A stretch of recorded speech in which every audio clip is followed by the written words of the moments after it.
What's up, YouTube? It is your boy JB, and I am here for the review for Greenleaf. This is season 5, episode 6, titled The Sixth Day. You guys, how did you feel about this episode? This episode was good. The ending had me on the edge of my seats.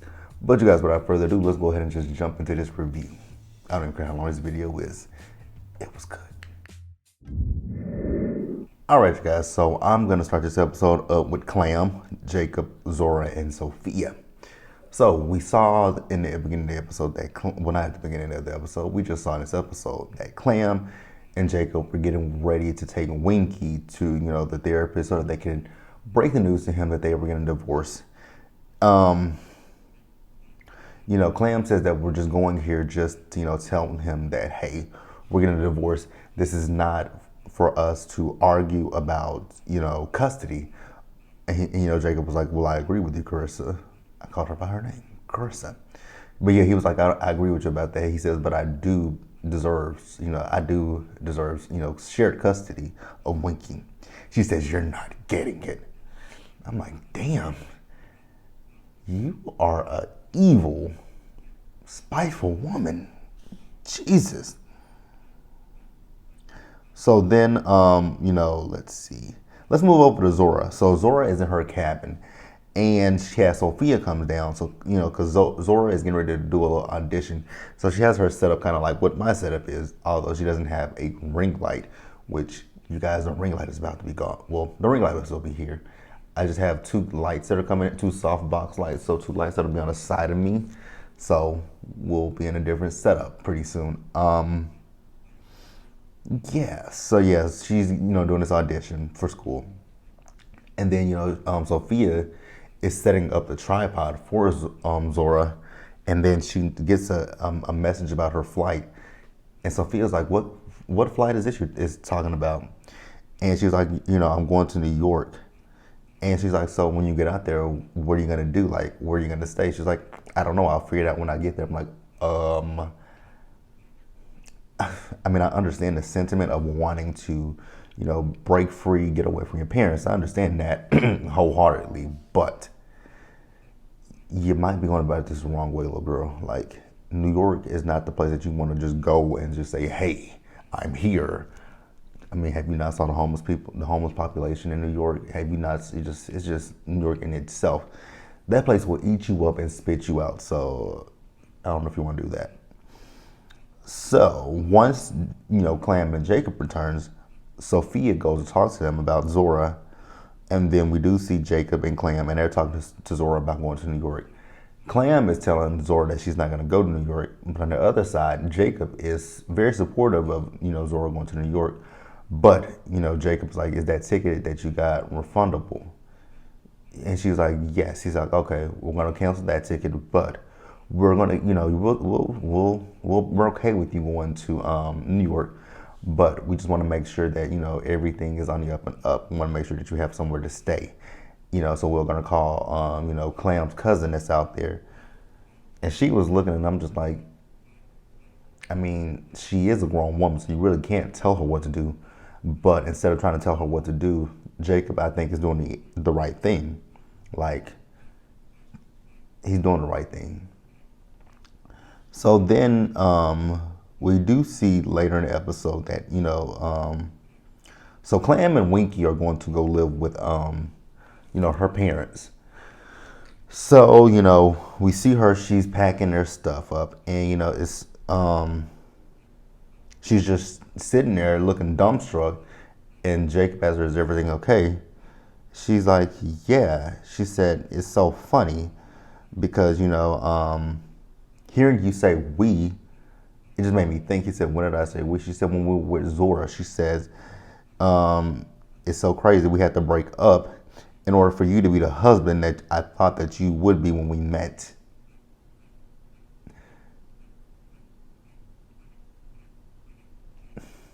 That's interesting, though. So from what it sounds like when it comes to Jacob and Clam, it sounds like they met each other. They may have, had sex, probably got pregnant with Zora, and, because of the faith, they had to get married, so they necessarily weren't, in love with one another. Because it's just weird how that conversation went. But at the end of the conversation, she did tell him, like, you know what, you can have shared custody of Winky. And I was like, finally, it took you how long to, stop being a itch with a B? But cool. She says you can have shared custody. All right, so let's talk about Zora and Sophia. So Zora went into Sophia's room and she's pissed off at Sophia because Sophia went and told, Jacob and Clam that she was going to New York. And, they were also talking about Lady Mae, which we're going to discuss Lady Mae more in detail in a little bit. But they were discussing Lady Mae. And, not Zora, but Sophia noticed that, Zora, you're really calm and you're cool about this situation. Like, what's going on? And she's like, oh, I told Aunt Grace about your your titty pics. Sophia was like, no, you didn't. She's like, yes, I did. She said, no, you didn't. She said, oh, you're not the only person that can go talk to the adults with their concerns about everything. So yeah, I went to Aunt Grace and I told her about your titty pics. And Sophia was upset for a minute, but then she's like, you know what? We're even. I was like, oh, I don't know about even with that one. Titty pics versus going to New York. They don't weigh evenly. They don't weigh like this. Like the scale is off. But what, if they're cool with it, I'm cool with it, and let's move on, you guys. All right, you guys, next, let's talk about Lady Mae and Bishop. So the episode now, it opened with Lady Mae and Bishop. So Bishop was on the phone fussing with the FBI about wretched Rochelle being, able to walk around freely in Mississippi. And, Grace comes in and, Lady Mae, and she asks Mae, like, what's going on, Mama?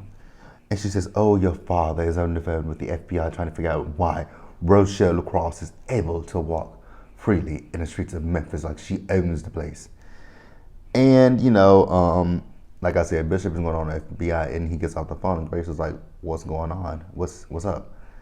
And he says that the FBI said that Wretched Rochelle is no longer a person of interest.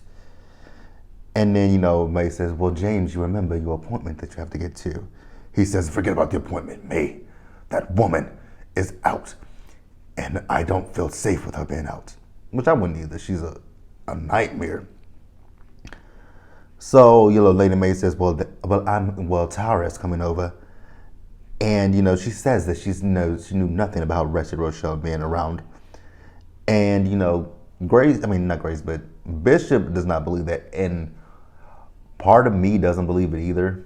Like, I don't believe that Tara did not know that Wretched Rochelle was around. But, Lady Mae's, telling Grace, make sure that your father goes to his appointment. I'm not going to the appointment, Mae. So Grace gets a call from Darius, and he says that she was like, you're calling me from a different number. He says, yeah. When I was in Vegas, somebody stole, my bag and stole my phone, my laptop, everything that I had. He asked her, so do you still have those emails that I sent you saved? She was like, yeah, I still have those emails. So, she goes up to her room, and as she's talking to Darius, those emails are being deleted slowly to none. And I'm going to get a little bit deeper into Grace and Darius in just a little bit. I just want to put that a little bit out there because that was in the scene with Lady Mae and Bishop. So then we do see Lady Mae. She's at the house. She has Tara at the house. And, once again, Tara is saying that, she didn't know that about Rich Rochelle. She just showed up because she thought that she was still in Mexico. And, Lady Mae said to her, like, but, when Jacob came to you the first time, you called your sister. And she said, yeah, I did. She says that that's her sister, so she felt like, what was going on, she had to reach out to her despite, how she feels about her sister. And I was like, okay, maybe that does make a little bit of sense. Like, if something like that happened with my siblings, although I'm not that close to some of them, I guess, no, I wouldn't. I'm sorry. I would never reach out to my brother nope, not for anything. I'm sorry, not even in death, but for death in the family. And you guys might be looking like, damn, JB, that's fucked up. You might think it's fucked up, but I'm actually we're just gonna go off a little bit of a tangent. It's gonna be a small tangent, but it's a small tangent so that I can explain to you guys why I wouldn't reach out to him with a death. Because we've had two deaths that are super duper close to me. You guys know my mother is deceased and my grandmother are both deceased.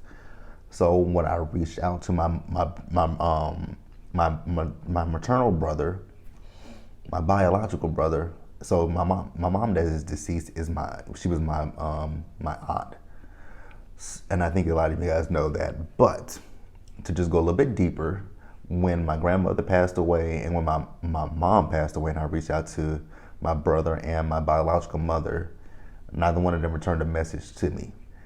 It took another family member for my mother to reach out to me on both occasions with my grandmother and my mom. So that says a lot, right? So yeah. So when it comes to death, they won't even respond to me. Crazy. Stupid is what the fuck it really is. But yeah, that's it. So they're talking about the house. They're talking about the house, and Lady Mae is like, "Why should I give up my house and to you?" And Tara's like, she feels like God wants something good with that house. It's just if they can't reach an answer peacefully, then maybe that's not the answer. And Mae says, "Well, do you think that wretched Rochelle will settle?" And she's like, "You might be right there." I know she's right. You know she's right. Wretched Rochelle is a wretched person. Hence the name Wretched Rochelle. So we see Bishop. So Bishop is at the club and he has the contractor there with him, and they are going over everything that needs to be done in order to have people to come in and worship. So, Bishop says, "Well, how long do we have to get everything up to code?" And, the contractor says, "It's really up to you, but until then, you can't have anyone in here worshiping." And then Wretched Rochelle shows her face. And, Bishop is like, "What are you doing here, Wretched Rochelle?" And, she says she heard it from Tara that, he and Lady Mae were going to turn the bar into a church. She says, "It might be best for you just to burn this place down with me in it." And he says, "When are you going to let that go? I had nothing to do with your father." And she says, "When are you going to get it in your heart to confess what you did, because the Lord knows?" I was like, "Girl, you need therapy." Like, she really needs therapy. And then, she tells him to beware. And Bishop said the same thing to her that I just said. Seek help. Please do us a favor and seek help. Because if the man says that he didn't kill your father, I know. I know where this is all coming from. They were kids. So all this is coming from Basie. Because she said Basie should have killed you when he had the chance. It's just, to me, it's just like, when you want facts, evidence, and proof that Bishop actually killed your father, I would think that, with you guys going through this whole thing that you've gone through all these years, that you would want to have factual proof that Bishop killed your father, but you guys are going off of the words of a child. And the child wasn't on the phone at that time, so yeah.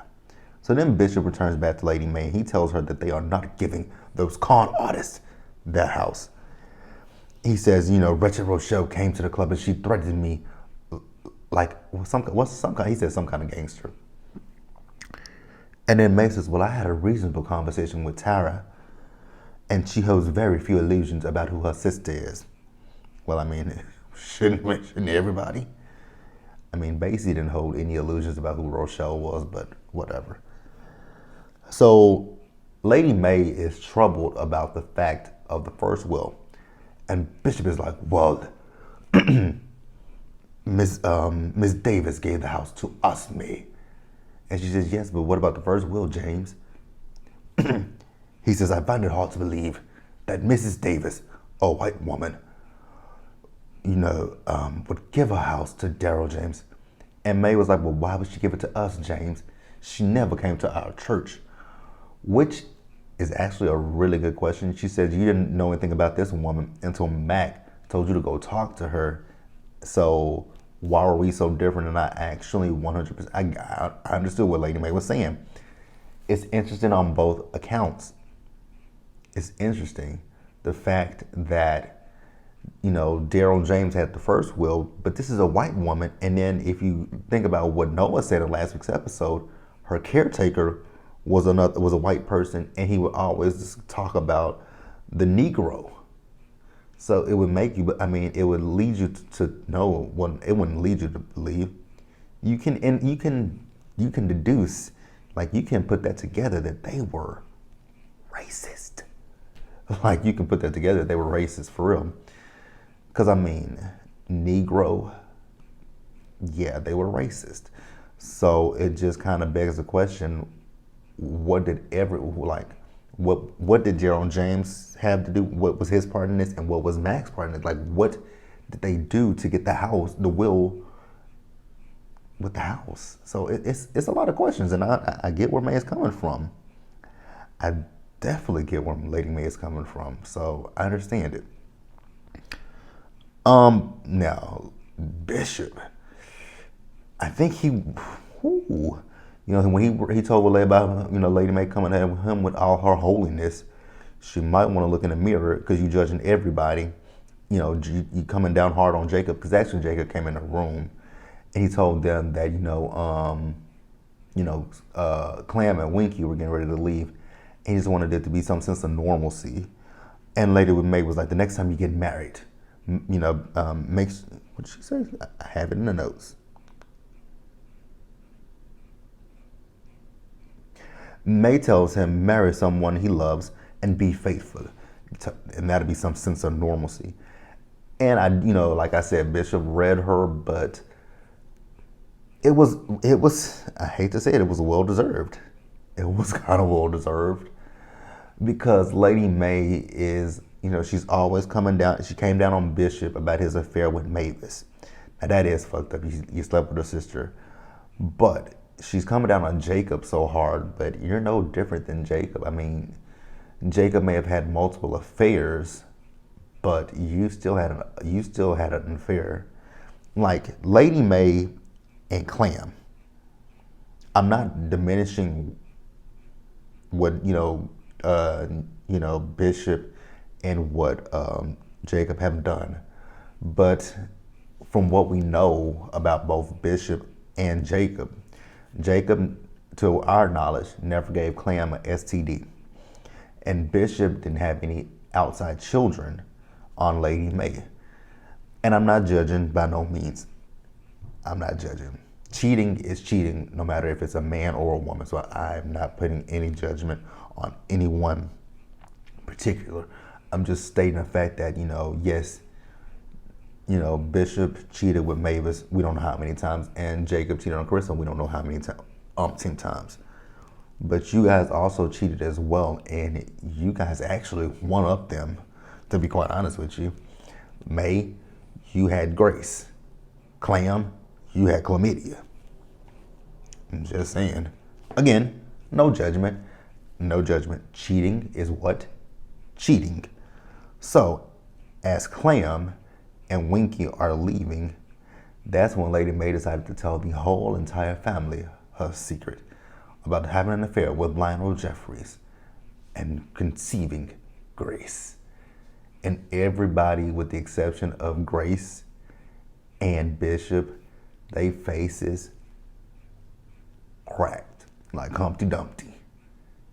Like, I was just like, oh shit. Pick up your face. Pick it up. All right, you guys, let's move on. All right, you guys, so it's so funny. In these last few episodes, I am calling Charity by her name. Who would have thought it?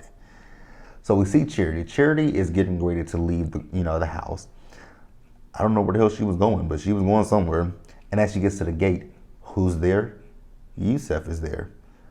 So she says, can I help you? He says, no, I'm here to help you. And, we see him in the house. He's meeting Grace. And, she's like, Grace Greenleaf. He's like, oh, you the one that I hung up on. She says, oh, it's all good. He says, I'm not apologizing. She says, yep, you're definitely Phil's father. So Yusuf is there to help Grace, Darius, and Charity with this whole, greasy Negro wrinkled white asparagus, AKA Judy with 2 E's. So, he tells Grace, like, you told your reporter friend that I'm not going on the record. She says, yes, I explained everything to him. So then we see them, and they are, at Darius's place, and Darius is talking to Yusuf and Grace and Charity about his findings. So he's talking about what he knows about Edenville Lending. So he says that Bob owned, Edenville Lending, which was a mortgage company in the 80s. And Bob sold second mortgages to people who needed cash. And when they couldn't, make the balloon payments, Bob would basically steal their homes from them. And, he says that these were loans to individuals. And, Yusuf was like, yes, but what kind of individuals? I picked up on it immediately when he said what kind of individuals. I immediately figured it out. I don't know how they didn't figure it out, but I immediately figured it out. He says he asked who were they targeting, and I'm like, Darius, the context clues are actually right there, because I figured it out. Like I said, I figured it out when Yusuf said what kind of individuals. I'm like, it's got to be black people, low income families, and he was rude as shit. Because he said something about, I think he called Grace Einstein. And she figured it out. She says, oh my God, he targeted low income black people. He says, bingo. So, Yusuf says that, the role that Phil's mother played, Greasy Negro's mother played in it, was that, she would go knock door to door to black people as a black person saying, hey, this Edenville Lending is a company by black people, a company for black people by black people, so we take care of each other. But that's not what it was. So, Darius asked Yusuf once again, he says, are you sure you don't want to go on the record? And, Charity's like, I think you should tell Phil. And he's like, no, he says, she asked him if he says, no, he was too young to remember. And he says, I'm not going to tell him, and, I'm going to keep it that way. So when Darius asked him, would he consider going on the record? And he says no, because of his criminal background. Charity says, I think he needs to hear it from you. So, Yusuf says, okay, I'll go on the record, but what you have to do is you have to get someone else to go on the record as well. So they have a deal at this point. So, Charity and Yusuf leave, and Darius and Grace are left behind. So Grace tells Darius that, she has to go because Noah was able to get AJ to go to a doctor to get, checked out for his HIV. That's correct. And so then as she's getting ready to leave, Darius is like, well, I told you I want to talk about our future. So once this is all said and done, can we have that talk? She's like, yeah. And then he goes in for a kiss on her cheek. So then we see Grace and Noah. They are at the appointment with AJ. And then, Grace tells him that she found the book, and she says that the caretaker was like, laser focused on that Negro.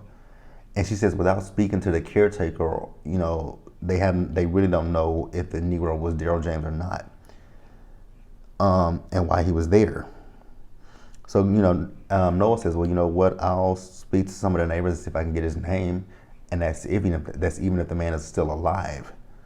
And then she asks him, so how did you get through to AJ? He says, who knows?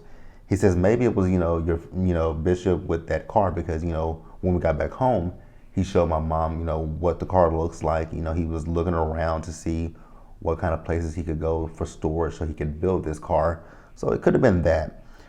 And, and AJ says, I just asked him and he said yes. So then AJ comes out and he's in a really good mood. And I'm like, this is not the same AJ that we've been seeing since the middle of this is not the same AJ. Because he's like, oh, I can see it with you two. They were like, what are you talking about? Me, you two, me. And then, he tells them about the medication that he's on. And he says, but I don't have, they said that, they have it done in the pharmacy, but I don't have insurance. And Grace was about to say she'll take care of it. But then Noah says, I'll meet you down there at the clinic. So AJ leaves out. And again, pleasant AJ. Shocking. So Noah tells Grace that, he found a place. It's not that far from his mom's house for him and AJ. And he says if Bishop and Lady Mae do end up giving up the house, you have a place that you can come and stay. And it can be completely platonic. I'm like, ooh, Noah, I don't know about that. I feel like Grace might get back with, Darius. All right, so then we see, where am I at? So then we see Greasy Negro and a wrinkled white asparagus, aka Judy, with 2 E's. And they're at Calvary and they're going through the old files. And then Charity walks in on them. And, they say to Charity, we know you were here last night. She's like, yeah, I was. And she says, I also have somebody here with me right now. So then Yusuf walks in and wrinkled white asparagus. She's like, is this your new boyfriend? She was like, no, that's Phil's father. She's like, oh, I'm his fiance. How are you? He looked at her, and he looked at that ring, and his face was just utter disgust. I'm with you, Yusuf. Utter disgust. He gave her a family ring. Ugh. So then we see Yusuf. He's telling Greasy Negro that Bob basically used his mom, and he doesn't want him to go down that same path. And Wrinkle White Asparagus says, that's not true. That's not true. Daddy loves black people. Yeah, Daddy loves to steal from black people. So, Phil wants to call the police on his dad because, of his history. And Charity says, don't do that. And I was with Charity. I'm like, wow. It's got to be a cold day in hell when I'm agreeing with Charity. Who would have thought it? Like, really, who would have thought I would agree with Charity?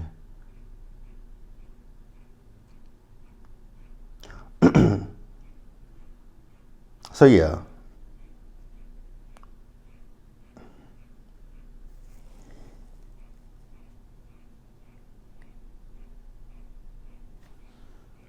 Oh, yeah. So Greasy Negro told his daddy he didn't want to see him, when he told him he was going to call the cops. I'm trying to read that. So, Charity says, I'm going to pray for you. Most people use that as an insult, but she says, I'm really going to pray for you. I'm like, I wouldn't even raise a prayer on that Negro. I really wouldn't. Like, how? I don't understand how you can be so comfortable with writing Bob, doing everything for Bob. Like, with Bob running for Senate, everything that he's doing is to make himself look so good to the black vote. That's really what he's doing. He's pandering to the black people. He wants it to look like he's a good person when he's not. So, Wrinkle White Asparagus is like, I can't wait for this building to be torn down. I hope you're in it when it's demolished. Just saying. Just saying, I hope that you're in the building the moment they demolish it. Just let somebody chain you to a desk or door. Don't really give a fuck which one they do. All right, so after Lady Mae's big revelation, Grace, Jacob, and Charity are outside reeling from it. They are still in Jacob. I understand Jacob. Jacob is upset about the fact that, Lady Mae has read him up and down for years. But here you are. You're no better. You cheated. You had Grace, and he's like, I don't care about the fact that Lionel's your dad. You're still my sister. And Charity they were all drunk, by the way. And Charity's like, you know what, that finally explains where that light skin comes from. And Grace was like, but Faith was light skinned. They were like, yes, she was light skinned, but that is Jeffrey's light skin, so now we understand it. And they just had a good time with that. So then, Charity's like, wait a minute, does Aaron know? And Grace was like, he does. And she was like, does Kevin know? She was like, shit, Gigi. She was like, Charity, that was Mama's secret, not mine. So then Grace gets a phone call, and it is from Darius. And, he's saying that he got one of the names, and it panned out. And they'll go on the record. So he says, can I see you? And she says, sure, I'll be right over. And when she said, sure, I'll be right over, he asked, can he see her? I was like, this is not going to be good. Now, I will say it wasn't what I was expecting.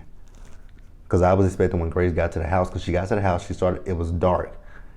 The house was dark, and she knocked, but no answer from Darius. And then the car pulls up behind her, and she's like, where's Darius? And it's a creepy dude. And he basically tells Grace to just let it go. Now, see, I'm going to tell you guys what I was expecting when Grace got to the house. I was expecting for Grace to get to the house, the door to be open, her to crack the door open, and boom, Darius be on the ground dead. But that did not happen. So, it just leaves the question of what happened to Darius. But, you guys, that's going to be it for this episode review of Greenleaf. Like this video, leave your comments, subscribe to the channel, hit that bell notification button so you guys know when I'm dropping anything else. Share this video. I might have said that already. And until the next one, you guys, stay safe, take care of yourselves, stay hydrated out there. And also, you guys, in the comment section below, let me know what you guys think happened to Darius. And until the next one, you guys, later. I thought it was later. Now it's later. Coming up. Okay, fuck it.